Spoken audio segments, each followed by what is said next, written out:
She's the one. This must be some. Come to the trial.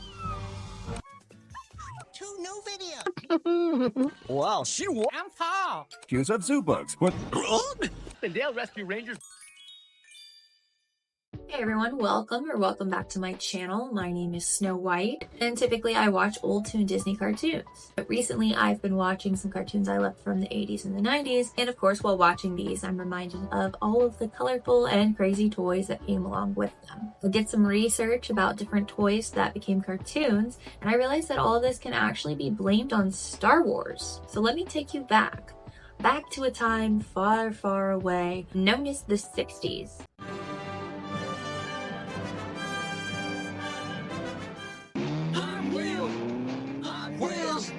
Keep a turning Hot Wheels.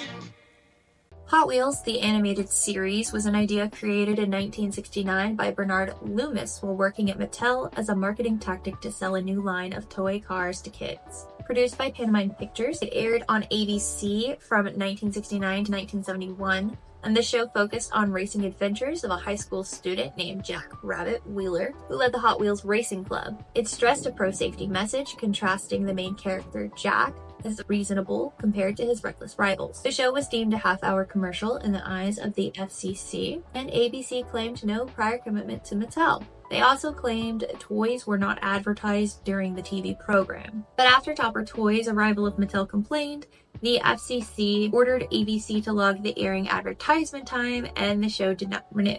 Now, put a pin in Bernard because he does come back. Not like a real pin, just remember Bernard. So now we move into the 70s.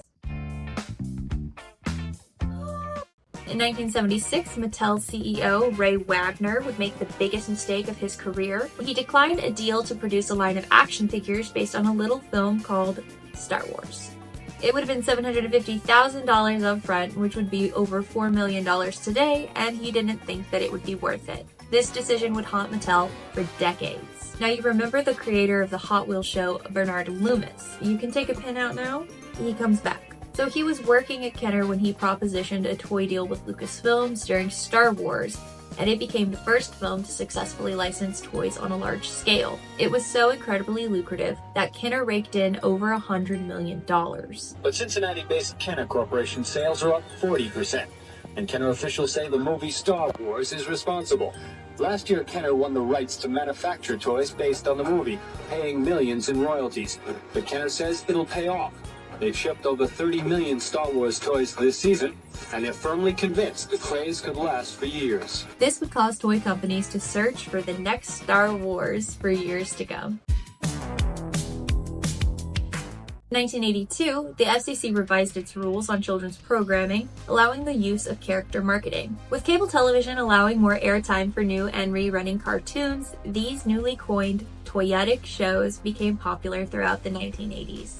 The first toyetic show line following Hot Wheels was Strawberry Shortcake, of course also due to Bernard Loomis. However, I will not be going over Strawberry Shortcake in this video, as I plan to dive more into the brand and other notable cartoons in a video about cards that became cartoons. So stay tuned for that video. This makes the next show we're going to talk about even funnier, as it was 100% Mattel's attempt to make their own Star Wars. In 1982, the FCC had relaxed the ban on toy-based children's programming, so Mattel put their hat back in the ring with He-Man. Roger Sweet, the lead designer of Mattel's preliminary design department, was looking for the next Star Wars when he realized simplicity is best. He knew that if he gave the marketing department something they could sell, that he had won 90% of the battle. He combined a Big Jim figure he had glued into an action pose with character designs by Mark Taylor and presented this idea to CEO Ray Wagner. They teamed up with Filmation to produce the show, and the first pitch was turned down by ABC. However, they were able to sell it to independent stations in September of 1983, making He-Man the first syndicated show based on a toy. By 1985, it was airing on 152 stations in the US and was the most popular syndicated program with children between the ages of 2 and 11. The animation techniques were limited, but He-Man was notable for breaking boundaries, not just by being the first syndicated show based on a toy, but for featuring a muscular superhero who was actually allowed to hit enemies. The show centers around Prince Adam when he holds the Sword of Power and proclaims, by the power of Grayskull.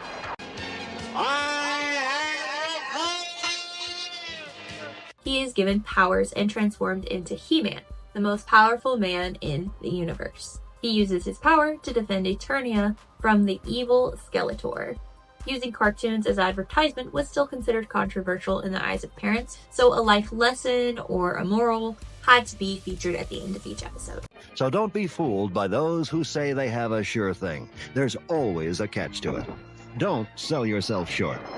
The right way is the best one. Until later. G.I. Joe! Hasbro launched the G.I. Joe toy line in 1982. They were meant to represent the 4 branches of the U.S. Armed Forces, and they later added an action nurse as well. The original 12-inch figures centered on realistic-looking figures and sold vehicles and playsets. Hasbro also commissioned a Marvel comic series and had Marvel Productions commissioned to produce animated commercials to promote comics. The commercials for the first issue aired spring of 1982, and the growing popularity of the commercials led to a miniseries in 1983. Animated by Toei and written by Ron Friedman, it would be titled The Mass Device. The second miniseries followed in 1984, known as The Weather Dominator, and in 1985, G.I. Joe became a full series including new toys for the launch. G.I. Joe is the code name for America's daring, highly trained Special Mission Force. Its purpose, to defend human freedom against Cobra, a ruthless terrorist organization determined to rule the world. A life lesson or a moral of the story was also added at the end of each episode. Hello, my name is Rubik. The Rubik's Cube was created by Erno Rubik. Patented in 1975, the cube would appear in toy stores in 1977. It was spotted by Tom Kermer in the Nuremberg Toy Fair in 1979, and he brought the concept to Ideal Toy Company in the United States. Sales for Ideal started declining between 1980 and 1981. Considering their top-selling product was the Rubik's Cube, it's no surprise that in September of 1983, Rubik the Amazing Cube was broadcast on ABC. Produced by Ruby Spears Enterprises, the show features a magic Rubik's Cube named Rubik who can fly and come alive in his solved state. It's notable for being one of the first American animated series to feature a mainly Hispanic and Latino cast and characters. While I can't find out much about whose idea the show was or exactly why it was made, looking at the timing of the financial decline as well as the introduction of the show, I'm fairly confident we can add it to the list of cartoons solely made to boost sales. Predating Transformers, the GoBot toy line was originally based on machine robo figures produced by Poppy, a character division of Bandai. In 1983, Tonka decided to promote them in the West as sentient robots instead of human mechas like they had been in Japan. They had divided them into good and evil. You can imagine they're from another world, mighty robots disguised as mighty vehicles. You can pretend only you and the friendly GoBots can save the Earth from the enemy GoBots. They were released a year before Hasbro had introduced Transformers, and to help promote the toy line, Tonka commissioned Hanna-Barbera to produce a show, and Challenge of the GoBots was broadcast in syndication September 8, 1984. This once peaceful planet, ruled by the benevolent GoBot Guardians, is now engaged in a life and death struggle with the sinister renegade GoBots led by the ruthless Psykill. In the show, there were no symbols or insignias showing which bots belonged to which group, although this information was present on the toy packaging. While originally competing with Hasbro's Transformers, Tonka was purchased by Hasbro in 1991 and has intertwined the canon since. Transformers! In 1983, Hasbro representatives were sent to the Tokyo Toy Convention in search of prospective toys for the North American toy manufacturer Takara. They were showcasing toys such as Diaclone and Microchange, and Hasbro decided to combine them under a single brand to avoid confusion in the market, having all of them under the umbrella The Transformers. Hasbro once again commissioned Marvel for a tie-in comic to be used for a backstory, and Toei to work on the animated series in the same way they had with G.I. Joe. Transformers aired on September 17, 1984 in syndication. Autobots wage their battle to destroy the evil forces of the Decepticons.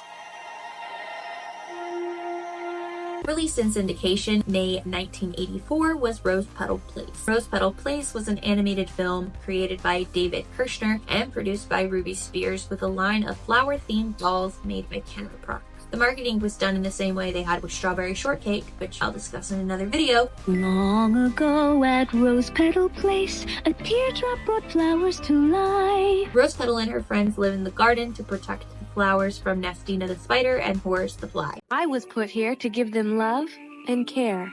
Then you're doomed! 3 books with cassette tapes, 6 without, a panorama book, a record, and coloring books were released as well as the dolls. The second movie was created in 1985 with new characters that had dolls scheduled to release alongside. Prototypes and marketing was created for this line, but they were discontinued before the line hit the shelves.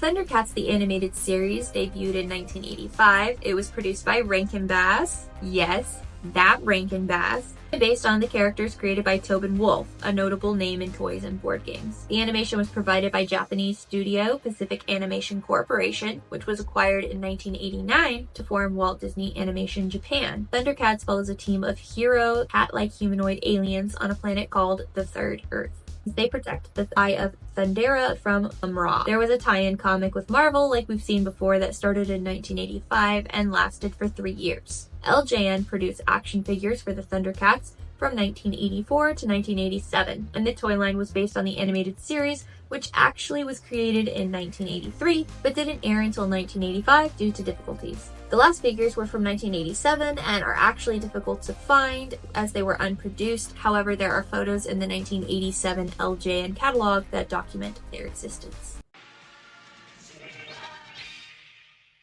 She-Ra, Princess of Power, was a spin-off of He-Man. Produced in 1985 by Filmation, it was aimed primarily at young girls as a counterpart to He-Man. While He-Man was based on the Mattel toy line, She-Ra was a collaboration between Filmation and Mattel. Filmation handled the characters and premise, while the characters introduced later were designed by Mattel, who provided the financial backing for both series and toy line. I am Adora, He-Man's twin sister and defender of the Crystal Castle.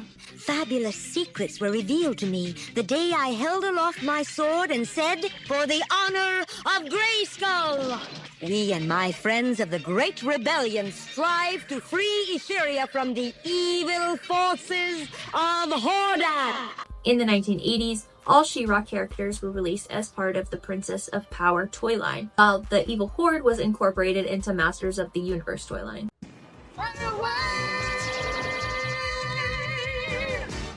Mask the Animated Series was introduced at the same time as the toy line in 1985, trying to capitalize on being a hybrid of popular cartoons and toys like G.I. Joe and Transformers. Produced by DeeP and ICC TV, it was based on the action figure produced by Kenner. Mask the Animated Series was about law enforcement tasks led by Matt Trekker, fighting against Venom, a terrorist organization led by Miles Mayhem.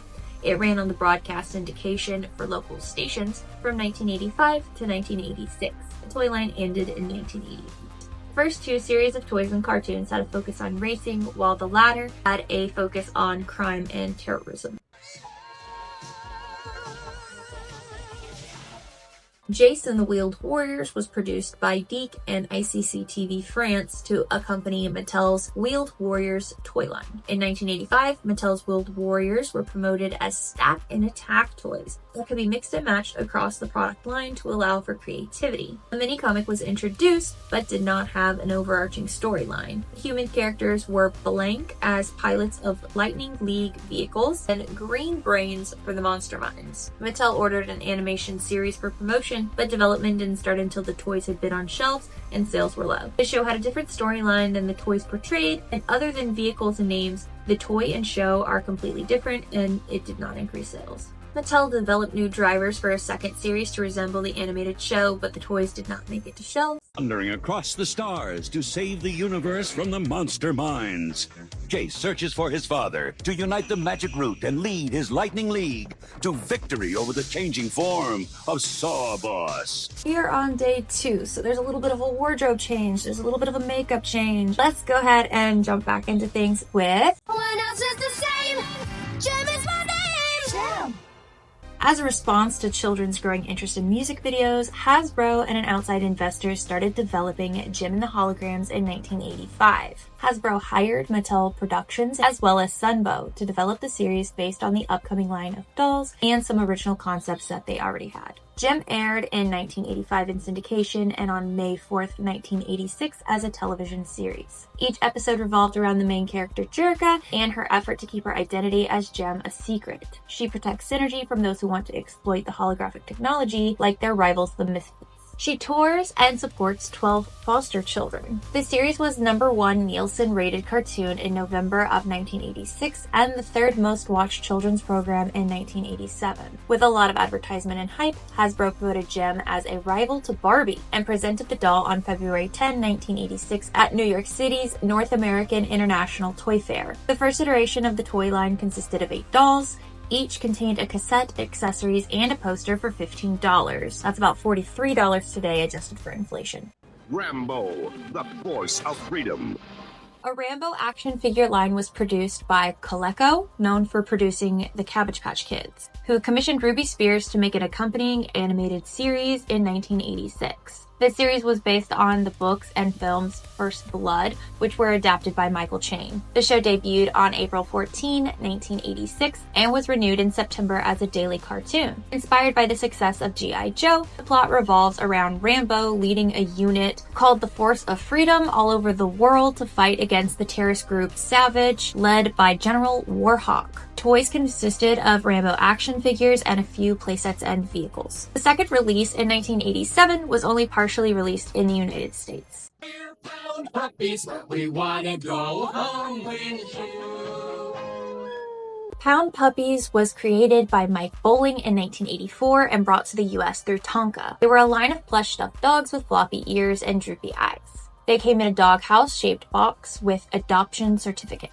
A TV special was created with Hanna-Barbera and ran through syndication after October of 1985. The special was about a dog named Violet who is dog-napped and ends up at the pound. The special was released on VHS and DVD, and some came with certain toys. After its success, Hanna-Barbera gained the rights to create a TV series, and it was broadcast on ABC from September of 1986 to December 19th of 1987. The series was loosely based on the special but did not mention Violet, and there was a redesign of the puppies. The second season had major style differences and retitled to All New Pound Puppies.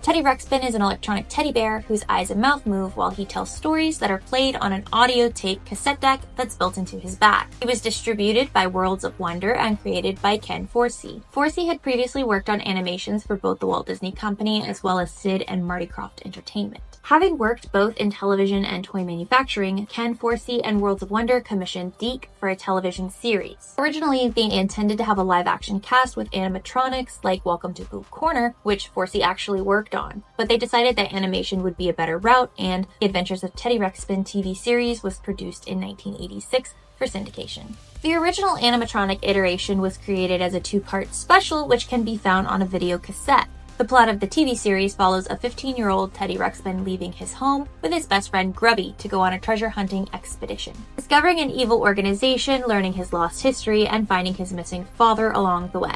The end of episodes included live segments called Protect Yourself, going over stranger danger, and usually had a celebrity guest. Teddy Ruxpin is the mascot of the National Center for Missing and Exploited Children.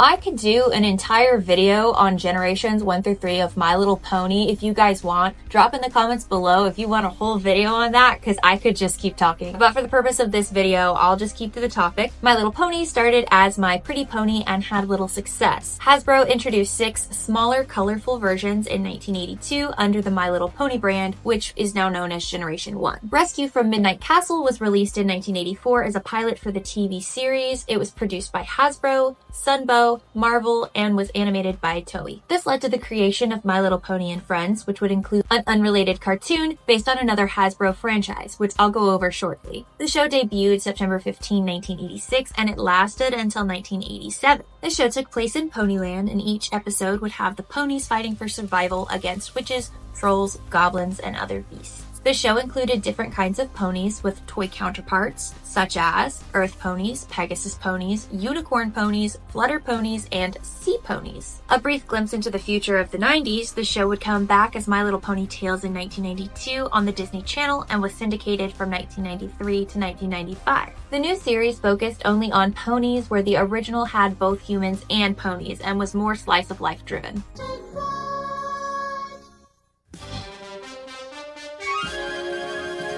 In 1986, Moon Dreamers rotated as one of the shows that would air during the second half of My Little Pony and Friends. Created by Hasbro, there were 9 5.5-inch dolls with brushable glow-in-the-dark hair. They came with a stand and a necklace for you to wear. There are also 3 animals and 6 other creatures in this toy line. The Moon Dreamers series was about a group of celestial people who create and deliver dreams to the Earth children. The plot typically revolves around the evil queen, Scowleen, trying to keep everyone awake with her nightmare crystals. We're glow friends, hi-ho friends, we're mighty glad you're here. Another show by Hasbro that aired during the second half of My Little Pony and Friends was The Glow Friends. Based on a toy Hasbro had introduced in 1982 under the Play School division, the show centered around a small glow-in-the-dark bug community in Glowland. They live peacefully, but they're threatened by the Mulligans, mole-like creatures led by Starnose. They try to kidnap the glowworms for light and use their mining tunnels. The series was preceded by a Christmas special in 1985 where they rescue Santa Claus.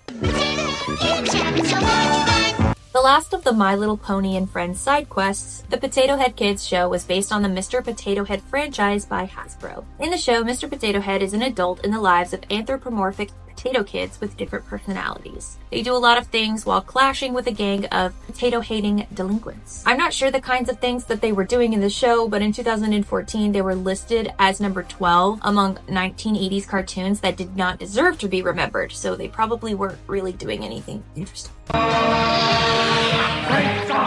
During Ghostbusters development, Lou Scheimer liked the character Tex Hex and developed a sci-fi western around the character with other artisan staff at Filmation creating Bravestar. In 1986, before the show aired, Mattel released 8-inch tall action figures as well as playsets under the name Bravestar in boxes similar to the Masters of the Universe toy line. Only one series of figures were produced. Mattel held the release of the show until September 1988 when they would run in syndication. Combining sci-fi and western genres, the series was set in the 23rd century in a desert planet named New Texas, with moral lessons told at the end of each episode.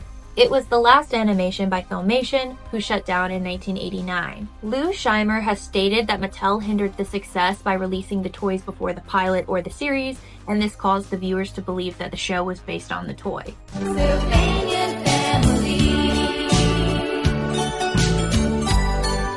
Sylvanian Families was created by the Japanese gaming company Epoch in 1985 as a series of collectible plastic-blocked anthropomorphic animal figurines. They released in North America as Pleasant Friends of the Forest Epoch System Collection Animal Toy Sylvanian Families. They made dollhouses and other playsets as well. In 1987, DiC produced a series in the US with the animation being produced in Japan, and the show was syndicated in 1987 with reruns in the late 1980s on the CBN Family Channel and the 90s on PAX TV. The series was about Sylvania and the anthropomorphic animals that have slice-of-life adventures. In each episode, a human child wishes to go to Sylvania when they have problems at home, and there was only one season with 13 episodes. Captain Power and the Soldiers of the Future. Here's a weird one for ya. Produced by Mattel in 1987, an interactive toy called the XT Jet came with a video cassette. What are you doing? Aim the Power Jet XT7, fire invisible beams at the television targets, and score. Or be hit. The TV show fires back. No kidding. Captain Power versus Lord Dread. They had 3 tapes: Future Force Training, Bio Dead Strike Mission, and Raid on Volcania. The tapes had live introductions and end segments, but the middle part was animated. You took on a first-person point of view, and you were in the cockpit during the show. The toys could also interact with each other, and you could play laser tag with limited hit points per player. The show included death, romance, innuendo, implied spicy interaction, and even damn and hell. It was seen as too mature and violent for a young crowd. It had a high budget for production, poor gameplay, poor ratings, and on top of all of that, the time slot was typically at 5 or 6 a.m. on Sunday mornings. The show was quickly canceled in 1988. Heroes in a half shell, turtle power. Teenage Mutant Ninja Turtles was licensed to Playmate Toys in 1987. Playmate created around 400 figures and dozens of vehicles and playsets, and they were the third best-selling toy just behind G.I. Joe and Star Wars. And what do we know about G.I. Joe and Star Wars? Playmate teamed up with Makara Wolf Swanson to create a syndicated animated Turtles series. The series began December of 1987 and was a full-time show in 1988. The show followed the adventures of the Turtles as they battle Shredder and other villains in New York City. The last episode aired November 2nd, 1996, but reruns would continue to air until August 23rd of 1997. Dino Riders. Dino Riders is a series produced in 1988 by Marvel and Tyco Toys as a promotional show for the toy line of the same name. There were 4 series of toys between 1988 and 1990. The dinosaurs and riders would come with battle accessories and were praised for their amount of detail by the Smithsonian Institution. Questar and his people were forced into battle. The power of their step crystal ripped a hole in the fabric of time, sending them backward to prehistoric Earth. Unaware that at the same moment the evil Emperor Krulos was plotting to capture the step crystal with his own grotesque Rulon forces.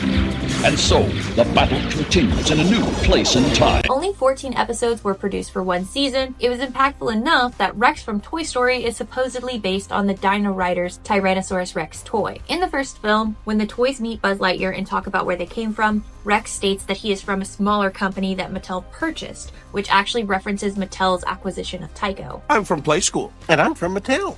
Well, I'm not really from Mattel. I'm actually from a smaller company that was purchased in a leveraged buyout.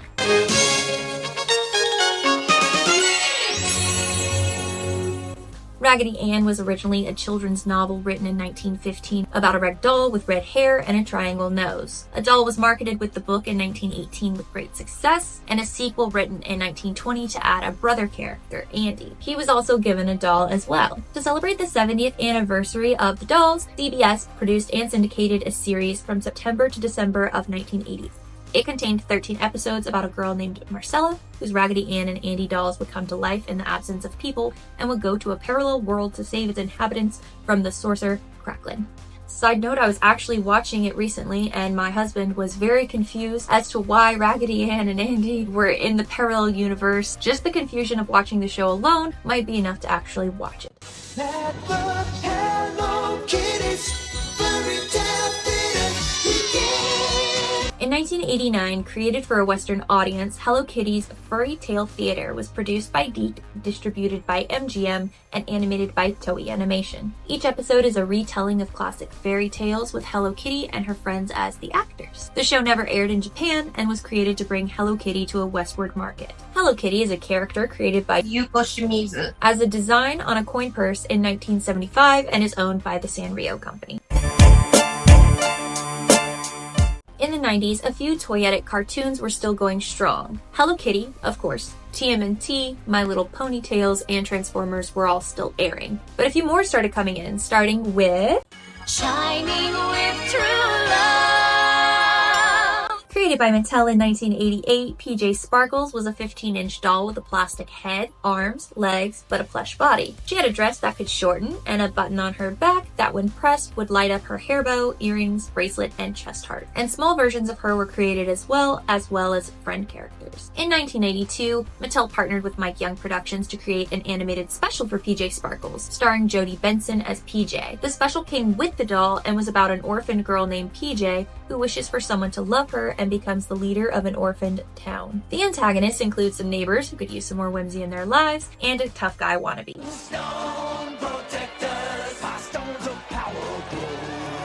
In 1993, to market the troll-crazed boys, Stone Protectors was created by Ace Novelty Toy Company. 5-inch tall figures with cut joints at the neck, shoulders, and elbows, and ball joints at the hip. They had soft rubbery heads with the classic troll tall synthetic hair. Bright flash could be seen in the chest emblem when the right arm was rotated, and a second series was made with a sports theme.